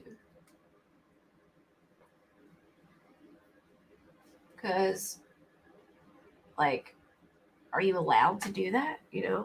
I mean, ethically, I feel like it's the wrong thing to do, but legally, are they allowed to recommend that? Yeah. But ethically, I wouldn't recommend anybody marry a sex offender who has kids. Oh, you're saying yes, they could get in trouble because she has kids. But here's the thing. It's legal if they're married. So I don't know. The lawyer said there was a couple of options and that was one of them. Okay. All right. I just, I have to ask all the questions that I'm thinking out loud, All right, let's continue. Time that a sheriff's deputy ever checked the house, and that was after the wedding. And there's no other checks at all before or after at the residence of this sex offender. And the check was done by the sheriff's the sheriff's secretary's son. And Melissa Smalley's son is the sheriff's deputy that did the check at Jesse McFadden's house. Let me repeat that. Let me repeat that just so, because it's a lot. It's a lot for me to take in, and it's a lot for our audience to follow too. Melissa Smalley, who's the assistant deputy, or she's with the sheriff's department. She's the assistant who signed the marriage certificate. She has a son who's a sheriff's deputy. You register sex offenders. Yes. Right. There's another nugget. Her son, Crafton Smalley, is 30 years old and lives with her. And he did the site check in June of 2022, just after the marriage. And that was the only site check that was ever made at that house. So, and by the way, I mean, wow. Yeah, and according to the site check, the documents himself, all he did was verify that he was at the house. That's all that took place. Didn't go in and take a look at some of the restraints and the candied drugs. Okay. So then the next question is, if you're a registered sex offender, it's my understanding you have to check in every 3 months. It also, in his paperwork, says he was compliant. What does that mean if there was only one on-site check? What else would have happened or likely would have happened to get this compliant designation? So here's my other question. Who's in charge of making sure these 90-day compliances? Is it like the person who goes out? Are they supposed to keep up with it every 90 days? Or is it someone above them just sending whoever to go do it? If anyone knows that answer, but otherwise, I want to look into that too. All right. So here's my thing. Thank you, Nay. Here's my thing. I thought I've heard that after you get a divorce, I've heard two different things, so I'm not sure which is the right one. I've heard that after you get a divorce, you have to wait 6 months until you remarry. And then I've also heard that's not the law. The law is when you file for divorce, you have to be separated for 6 months before you can marry. So and it looked like in the divorce papers, Joe and Holly lied about having minor, like they didn't mark down that they had a minor child together. It said they had no minor children. So I don't know. Yeah, that's what I'm curious. I'm curious if it's you have to wait 6 months before the divorce is finalized and have like a separation, or if you have to wait 6 months after you get married. It does seem weird that they would make you wait 6 months after you get divorced to get remarried.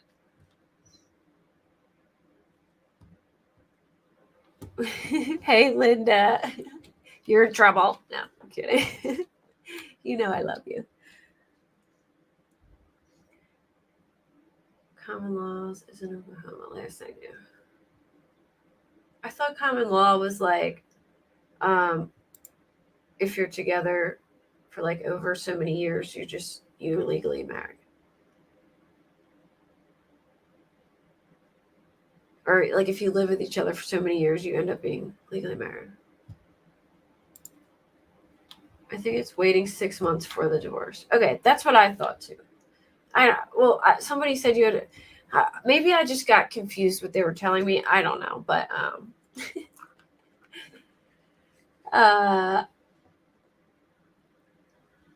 but what I found interesting is in the file, like when her and Joe filed for divorce, in the thing, they have like a list of things that they need to mark down, and it asks if they have any minor children together, and they put no, which I thought was really strange. Why would you put no? Besides, I'm guessing maybe they marked that down to speed things up. I don't know. Yeah, that doesn't matter. Jesse was living in the home with Holly and her children. That's a violation if they weren't married. True. But I guess they would have to like prove it somehow, or I don't know. I think it's 6 months or a year common law. What LaDonna has. Okay. Used to be if you had lived together for 6 months, presented yourself as husband and wife, use his last name. That's it, 6 months.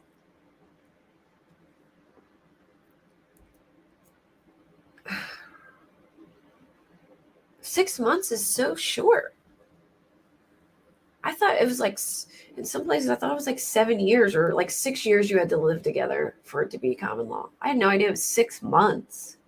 So, but here's my thing is like, from when she divorced Joe, it hadn't been 6 months already. So how, I don't know. I don't know how it was done.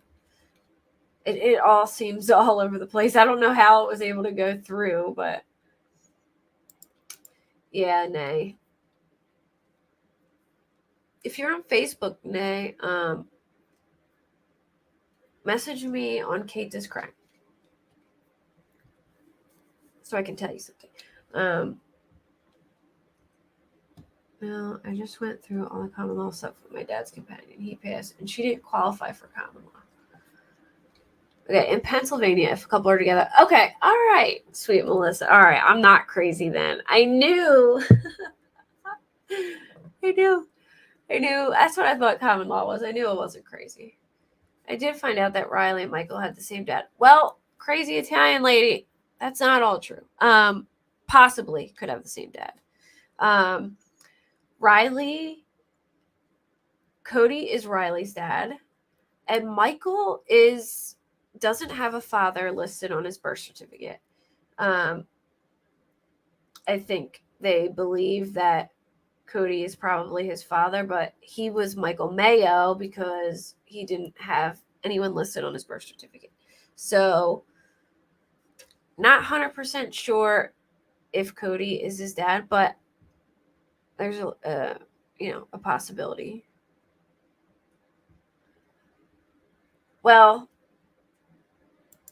by birth certificate, technically he's not, but he's most likely the dad of both. He's definitely the dad of Riley, most likely the dad of Michael, but not 100%.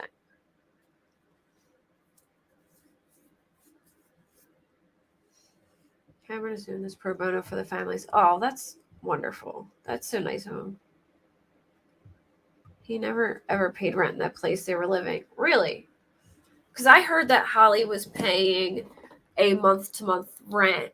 Okay, here's my thing. I think they were paying money. I'm going to guess they were paying money, but it couldn't. All right, so Raymond, the property owner, I know this for a fact, is not allowed to legally rent out that property.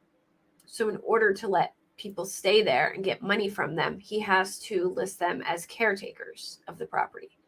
So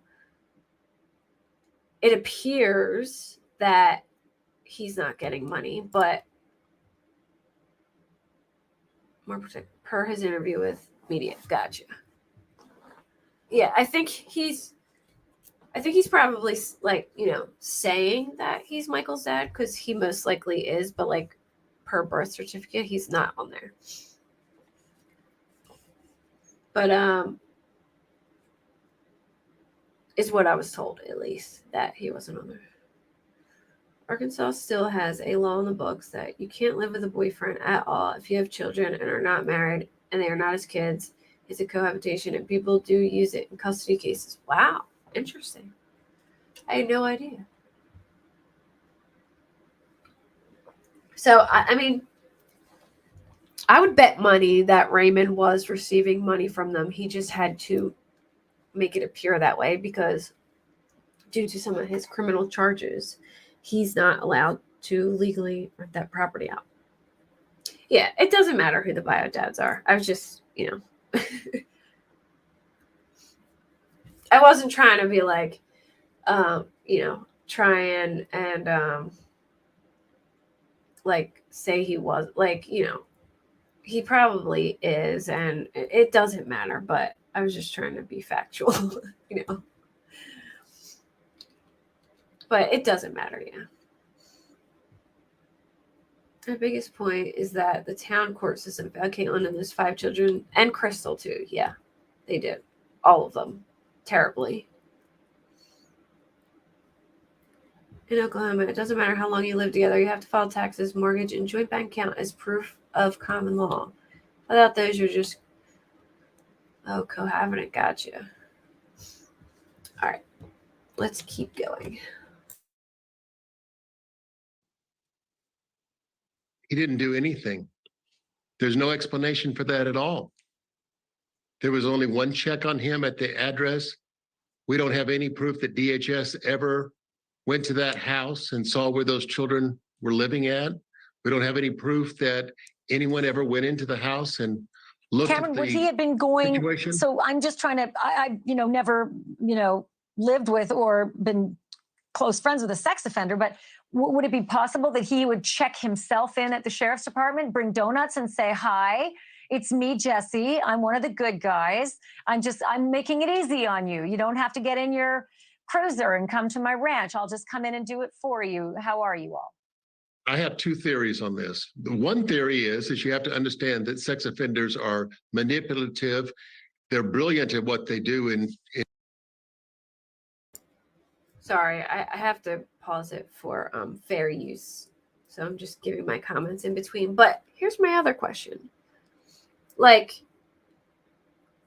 all right, when you go and do a compliance check on someone's house, what are the things you need from them to be like, okay, they're compliant?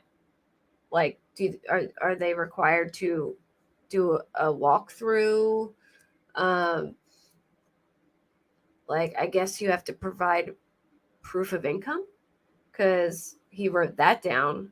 But you would think there would be like other notes. Like like, what are the standards of a compliance check? Like, what do they want to, what makes you compliant? You know what I mean? Like, I'm living here, I'm staying out of trouble, this is what I do, and that's it? Or are they supposed to walk through your house, check it out, make sure it's safe? There should be a compliance checklist or something like that. Yeah. I want to see if I can find that, because it seems like, I mean, maybe you're not like, I know how I am, but I know how guys, like some guys are too. I'm like the type of person, I need notes. Like if I were the compliant like the person going to do the compliance check, there'd be like a whole paragraph. But my hubby would probably just write a sentence too. So, I don't know. I'm curious if that's all that needs to be written down or what,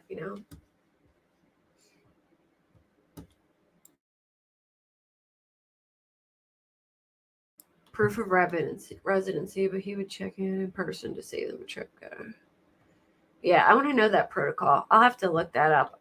All these things I'm writing down, I'm going to try and find before the next live, so that I can try and answer some of these questions, because I'm curious myself. I want to know, like, what the qualifications were and stuff.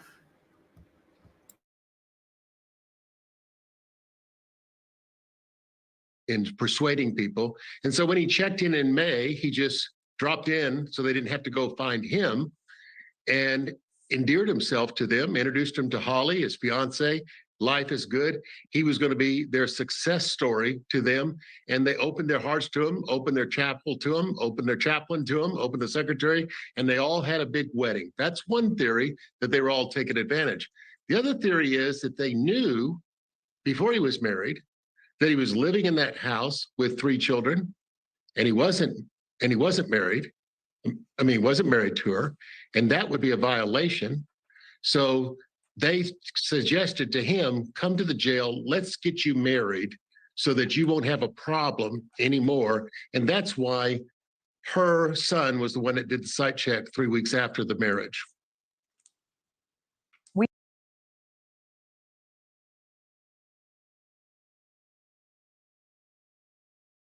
Interesting. So he's saying that he thinks that it was done at the jail. Well, I mean, that could make sense too, like he's checking it. Maybe Jesse goes and checks in with the jail and is like, hey, what do I got to do? That, like, what do I have to do so that I don't get in trouble? And they're like, all right, well, you need to come in, you need to get married and do this and this. I mean, that's definitely a possibility. And if that's the case, that would definitely, that could be why that specific person did the compliance check. So, I mean, he does have a point. It definitely needs to be looked into, but at the same time, it could be just some, major coincidence. But I had no idea you can get married at the prison. Had I knew that if it did happen at the prison, then it kind of like, changes my thoughts a little bit. Yeah, he knows about how course. Yeah.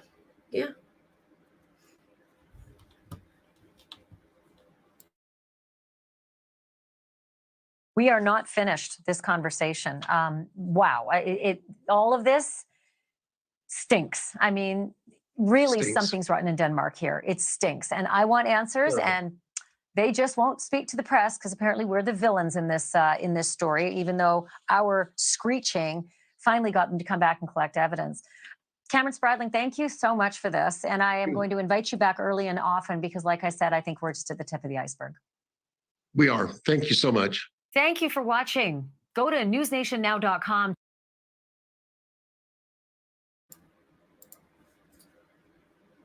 Yeah. It's interesting, and it's definitely makes you wonder, I'm curious now if he got married. I wonder if there's a way to find out if he, like, where he got married, if it was at the jail or if it was at the courthouse, because I feel like, that would change things for me too. But at the same time, it's like, why would a woman that works at the sheriff's office be at the jail? Or, I mean, why would a woman who works at the sheriff's office be at the courthouse if it's not in the same building? So, that does make sense. Let me see if I missed anything.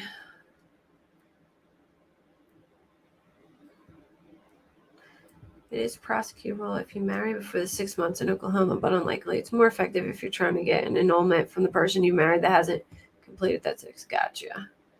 So is it easier if, like, I wonder if it's easier if, like, both people, like, are in agreement to be out of the marriage, if they make it a little easier or something. In our town, they stop weddings at the courthouse, but several online ministers work there and go to the venue to marry couples. Gotcha. They're usually in the same building. Yeah, like here. So here, technically it's not, the courthouse is in a different place, but I know in our city, the courthouse is no. I'm trying to think of, like, if it would be, I know the jail and the courthouse aren't near each other. They transport them, but the jail is, like, probably a couple miles away. Yeah, a lot of people get married at the courthouse, but he's implying that they got married at the jail. Our courthouse always have the sheriffs present daily for extra security. But she was like an administrative assistant. You know what I mean? Like, would they have an administrative assistant present at the courthouse?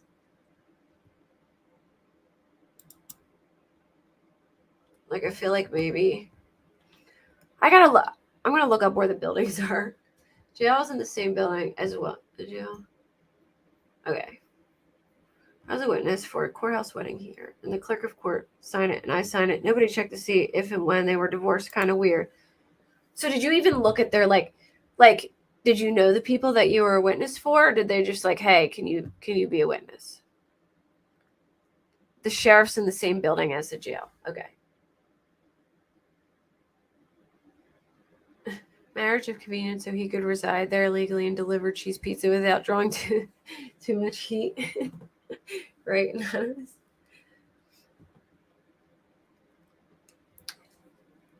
Yeah, Elise. I mean, I feel like, I feel like, I guess maybe, like, to him, Cody is his dad. You know what I mean? It doesn't matter. I think, Joe was in their lives a lot, and they looked to him as a dad. And I don't really know, Cody's situation, but. Okay, so they were friends of yours. But, like, I'm curious, like, will they just. Yeah, well, I'm saying, like, would an administrative assistant for the sheriff's office be at the courthouse? But I mean, I could see it. They might be in the same building.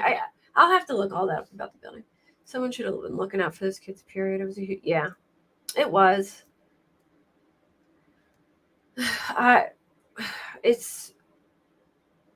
It's crazy, Jen. I mean, yeah, Joe is probably. I feel like he was the one that was more significant in their lives, than anything. I don't know much about Cody, so I can't really say anything about him. He could have been in their lives a lot. I just, I didn't really learn much about him. I was just, told about that particular fact. That's all. That was why, Michael had the only different middle name or last name.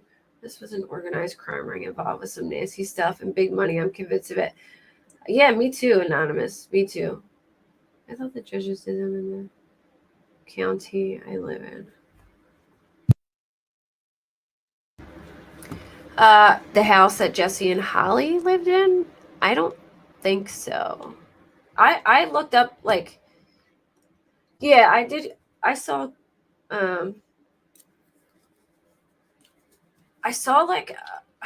I saw it, but I feel like I could play Cody's interview. I don't remember. For some reason I can't. I know I watched it, but I can't remember everything in the interview. I remember Joe's, but for some reason I can't. He admits being not ready to be a dad. Okay, all right. Thank you. I feel like I was probably like, I got sidetracked or something watching that one, but I know I did. All right, so, well, that makes sense. I feel like, yeah, then, Joe, I mean, she said that, Joe wanted to adopt them all, so. Yeah, LaDonna didn't live in the house before. She's lived in McAllister for a while, I'm pretty sure. And when I looked up the property records, I didn't see anyone related to them. I know there was, like, things, like, when I interviewed Lynn, Holly's aunt, at first, I think they thought that Jesse had that place because of his grandparents or something, which I'm wondering if that's what they told her parents, because maybe because of the situation where he wasn't really supposed to rent. But for some reason, Lynn, Holly's aunt, was under the impression that Jesse's family owned the property and, like, and had given it to him. So I feel like they may have been misinformed, or maybe they were just assuming. I don't know.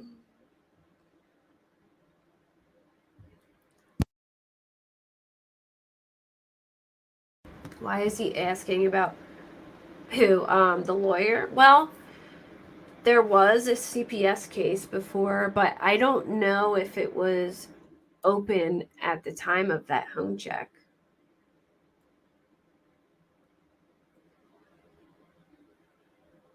We had prisoners out in the courthouse lawn doing a cookout. I took a pic, not a cop in sight. Wow.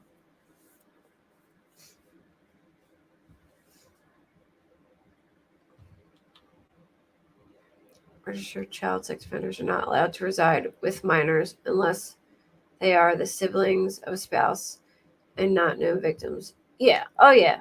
Well, in my opinion, they knew that the home check was coming and they got married for that reason. And I have been told that you do get it's coming.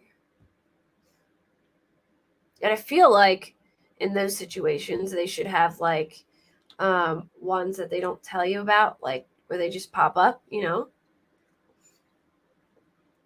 would think if they were calling it a check, yeah, that there would be, like, a checklist on there,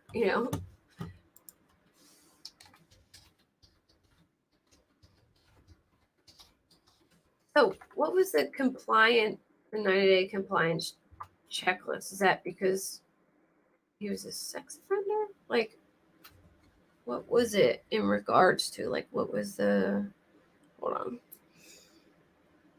Because he wasn't on probation. So I feel like it would have had to have been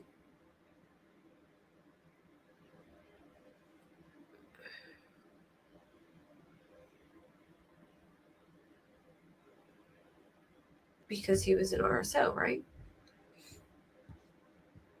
Oh, Sharon, I'm sorry.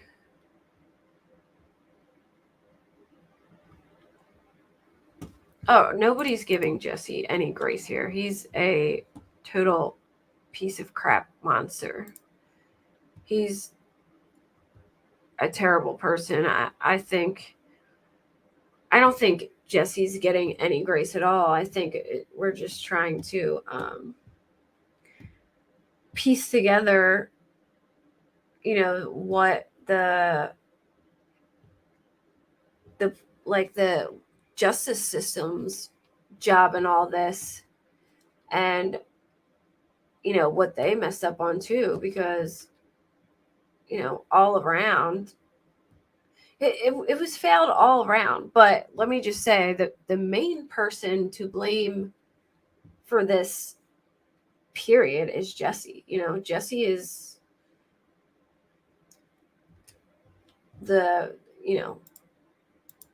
he's the number one person to blame in all this, really.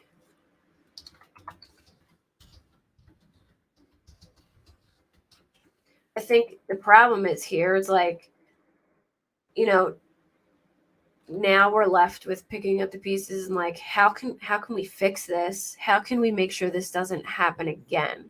And I feel like that's why a lot of the focus is being, turned on the police and the sheriff's office and things like that, because it's like, we don't want this to happen again to someone else. It had, this had happened before too with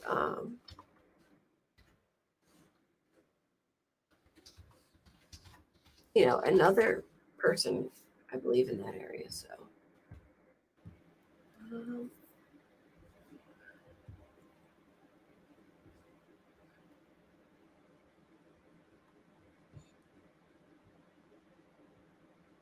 okay, Sharon. Yeah, no, nobody likes Jesse at all here, and believe me, we all agree that he's the number one problem in all this for sure. And I'm sure he, swindled his way into, making people believe that he changed or whatever, I don't know. But the only thing we can really do now is try and figure out how we can, stop it from happening again. That's all.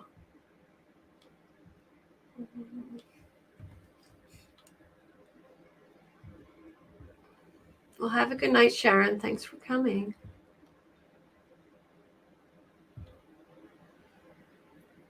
Wanting to hear more on the landlord? Well,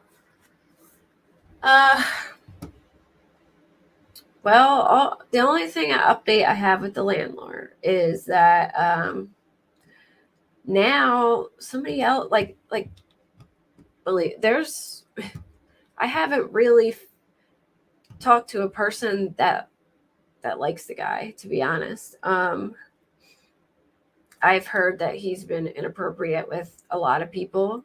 He was inappropriate with that young girl, and someone even came forward. Hey, Janelle. Yay. It's close to the end, but we still have a couple minutes, but so where was I going?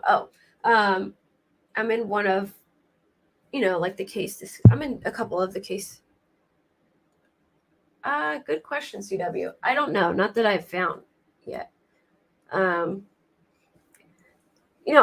heard stuff, but like, I don't want to just like throw stuff out there and see if it sticks kind of thing. Like, but I will say that in the discussion group, somebody posted anonymously and said in regards to him when I'm going to assume it was a she, was in middle school. She went to his store a couple times to purchase something, and he made very offensive comments to her, so much so that she never wanted to go back to the store. And either her dad or her stepdad wanted to confront him, but she begged him not to. And that was that. Hey, Krista, welcome. And so they just said News Nation posted today on the landlord. Oh, really? Let me see what they said. Let me go back and see if I can find it. But yeah, I can say I haven't found anything good about him. He's got domestic violence charges. I know there's several people in his family who have like protective orders against him. And just to be clear, it's Raymond Sr. there is a Raymond Jr. and he's a very lovely guy. So I just don't want anyone to get them mixed up. I do know that one of the ponds were recently dug out, but I've been told by several people that it was dug to sell like the clay or whatever. So I'm just going to take the word for that, but like at first I was like, oh, that's a little strange, but they said it was to sell the clay, or I don't know how it works, but I'm trying to see if I can find anything on the landlord. Hold on. You said today? All right. So there's something with Justin. Justin has a video. Like there's an interview with Justin and there's an interview with Shannon Boykin, I think, which is the grandma. I can try playing the one with Justin and see if they bring it up there.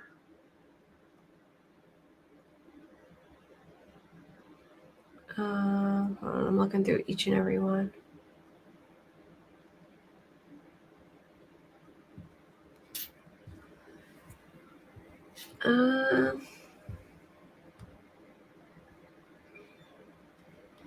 I don't see one on him.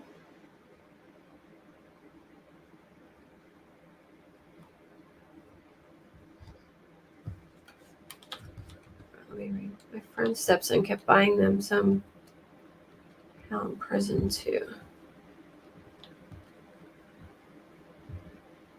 How do you keep getting good behavior? Yeah, good question. Not only that, he had way worse things than that, Krista. Like, he got in trouble for trying to like essay a guy in prison.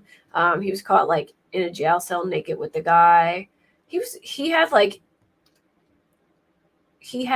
8 different what do they call it in jail when you have bad behavior? He had like 8 of those. He did a lot of bad things, but he seemed to only be getting good behavior points for showering. Yeah. You're right, Robert. One of the kids filed a restrict. Well, yeah. I think the mother Cody was getting to having interactions with Riley and Cody. Cody was looking forward to them turning 18, so he gets to spend time with them.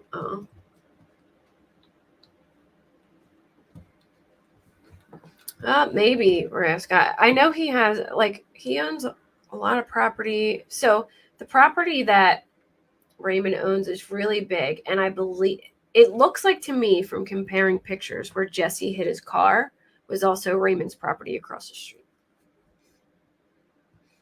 I did talk about like the courthouse stuff, Krista. So when I finish, if you want to like rewind it, I show all that. I can see if they mention the landlord and it says where red flags in about Oklahoma sex offender missed or ignored. Maybe that's the one.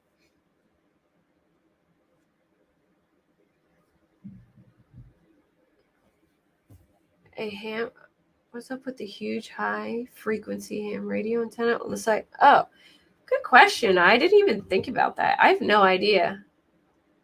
I have no idea why that's there.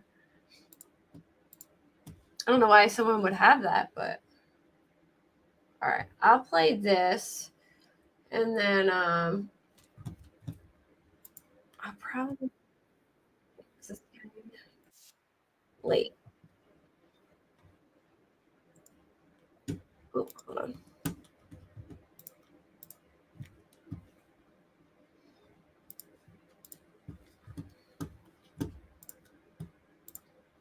I'm gonna put it on a little fast playback speed. If it's too fast, let me know. No. Jesse's wife wasn't the clerk. Yeah, the secretary who who registers the sex offender, like puts him in the system, she was the one who was the witness to their marriage. It's an expensive device. Well, he has a couple businesses, but that could be it too. I don't know why somebody would need a radio, but that's a good question. High free. I'll look that up. Landlord has been reported for domestic violence. Also, he was known, well, I've heard that too, Robert, but I don't want to like put that out there unless I have something a little like, you know, a little more set in stone. I did hear some things about iodine too, but I don't want to put anything out there that I'm not completely sure of yet, because I don't want to just like throw stuff in the wind and, you know, get people all thinking stuff that might not be true. But I believe it. I just, you know. The marriage license business is so troubling. The fact that a prison chaplain presided over the wedding for these two, even though he was long sprung from jail, right? And then that one of the sheriff's department employees who lists sex offender registration as part of her LinkedIn, and we're assuming they're the same people, it's the same name, right? What did Ivy's family have to say about that? Very, very troubled, very, very confused. Something is not adding up to them. The fact that it was the sheriff's office chaplain who married Jesse McFadden and Holly, and that it was the sheriff's secretary who was also over the sex offender unit who signed off as a witness. They don't understand it, and they're very, very confused. Listen to what they told me. There are some weird things that don't make a lot of sense, like the chaplain signing off on the marriage certificate and the witness being the sheriff's secretary. Have you been able to sort any of that out? From my understanding, she's also, or the secretary is also the same person who is in charge of registering sex offenders as well. And she's in the Yeah, I turned the speed up, so, you know, it went a little faster. And we can get, if it's too fast, let me know and I can slow it down. But sometimes I just speed it up so we can get through it faster. But I didn't know they were going to repeat this. So I would just want to see if they mentioned the landlord. But yeah, that's what I would think, Lexi, that for an SO, they would go into the home. secretary is the one who's supposed to schedule visits and do all that. And it's a little confusing that the same person who's supposed to be in charge of the sexual registry and whatnot is the same people or person that's marrying and signing off on marriage certificates for sex offenders to marry women that they clearly manipulated. Do you think the failures initially with not searching were just, was it an oversight? Or do you think there's something more to it with what you're learning about the marriage certificate? At this point, I think there's more to it. I don't want to call it a cover up. I think it was, they already knew and they just wanted to do a light investigation and say, yep, we found our guy. That's it. There's no other story here. But yet we now know there's a lot more to the story that they didn't want to investigate. And that is the question, why? So they don't know the answers, Ashley. They wanted to clear something up. They're not getting additional information from the sheriff's office or from the state now investigating. They only know what we know. We're going to be on the ground here really trying to figure out this. So did he ever own like a trucking company or something? That could explain it, if he owned like a trucking company or, you know, maybe something like that.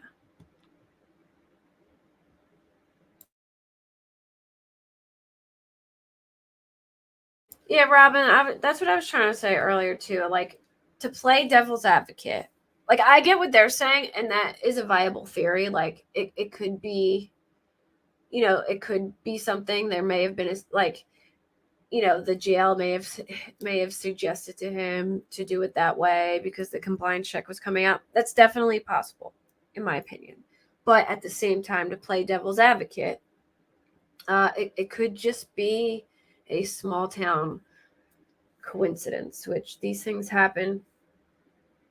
And, you know, sometimes you really just want to find connections and you're like, yeah, I got a good connection. But, you know, maybe it's, you know, not what everyone thinks it is. So, you know, keep that in mind.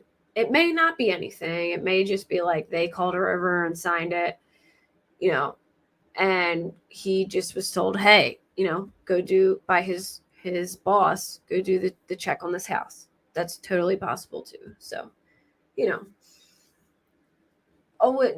to play devil's advocate, I think, you know, just keep in mind that even though I think it needs to be thoroughly investigated, it could be, you know, the other way as well. Marriage license thing, because it's very, very strange. All of it. Why they haven't given press conferences, why they won't answer you know, questions from the press, why they blame the press for misinformation when all we've been doing is begging them to do their jobs and then tell us why they haven't and what is happening. It's been confounding to me. And then to see that there's a connection between law enforcement and this filthy beast is extremely upsetting. The other question I have real quickly, Brian, is that Henryetta, Oklahoma is a population of 5,600 people. That's little. I can't understand how that small of a community, how it can't be rampant information that that guy is a sex offender and he married Holly down the street with the 3 kids. How that isn't just all over the place. Listen, I know it's surprising. You'd think in a small town, there are a lot of sex offenders around here, though. We've gone through the list. Justin Ivey's dad was telling me even after the murders, they were at their other son's kindergarten graduation. There was a sex offender, he says, in the audience. The principal had to come out and tell that man to leave, someone who they say had been at the school before. They believe if these murders hadn't happened, they wouldn't have even been noticing and tracking these guys the way they are right now. Well, thank God someone did something at the school. Thank you for watching. Go to newsnationnow.com to find News Nation on your... I don't know where they brought the landlord. I don't know where they brought the landlord up. Sometimes they do like a special on their like channel and then they post it later. So maybe it just hasn't showed up yet. But I am gonna call it, guys. I appreciate you all for coming and hanging out with me. And you bet everything that I said I'm writing down because I'm curious about. I'm gonna try and get answers for that because I'm curious, and if anyone knows any like one in law enforcement, and you can find out the compliance checklist, please let me know because that's probably like way up on my list. And I'm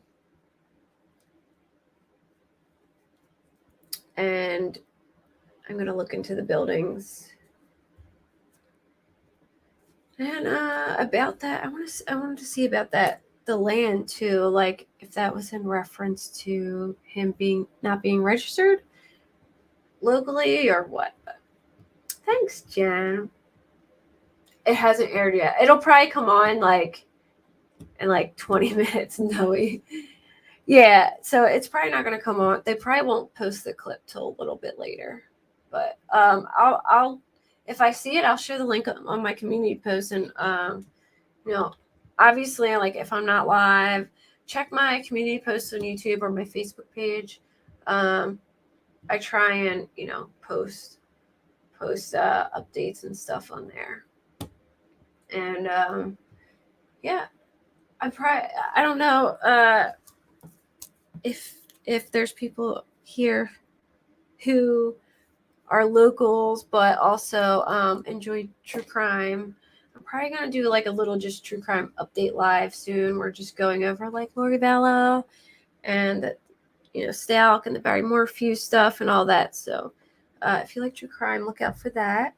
And thank you, everyone. I appreciate everyone. And if anyone has anything to send to me, you can find me on Facebook on the same name and message me there, or you can email me at katedoescrime@gmail.com with no spaces. And yes, and where is Cody McFadden? Not now, Nana. Yes, I have that written down too.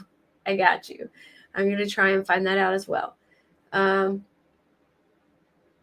I will see y'all later. Thank y'all for coming and I appreciate y'all so much. I will talk to you soon.